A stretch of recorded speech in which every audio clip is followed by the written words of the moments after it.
Paminday to!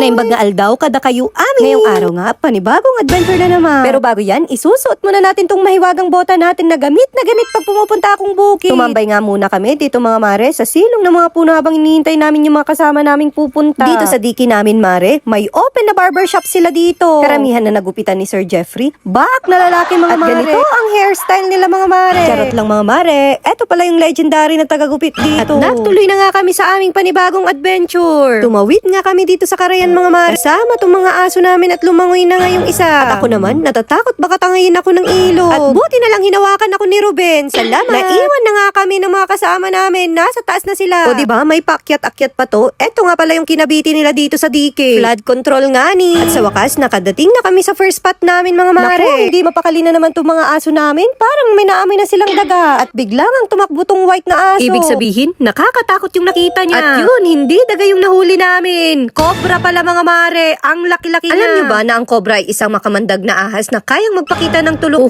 kapag nakakaramdam ito ng banta sa tao? Ay na, malapit pa naman sa palayan to. Sabi nga nila, pag ahas daw ang una naming nakita, konti lang ang makukuha naming daga. At nagpatuloy na nga kaming naghanap ng daga. At yun, may nakita kaming tatlo. Uulitin ko na naman mga mare, alam nyo ba na ang dagang bukid ay karaniwang kumakain ng mga buto, butil, damo, at iba pang halaman, kaya pwede itong kainin. Dito nga sa amin, yung mga pumupulutan per kilo, 250 pesos ang dagang bukid. O diba? Mabilis silang dumami, kaya kapag dumadami ang populasyon nila sa bukirin, pwede silang maging malaking problema sa mga magsasaka. Kaya masarap itong kainin mga mare. Habang kami nasa ilog, may nakita silang malaki doon sa taas. Ano kaya yun? Bigla ang umuli dito si John Lloyd. Nasa taas na nga ni. At yun, bayawak pala yung nakuha niya. Alam nyo ba na ang bayawak isang uri na malaking butiki na mahusay lumangoy at kayang tumakbo ng mabilis? At pagkatapos nun, pinakawalan na namin at nagmerienda na kami.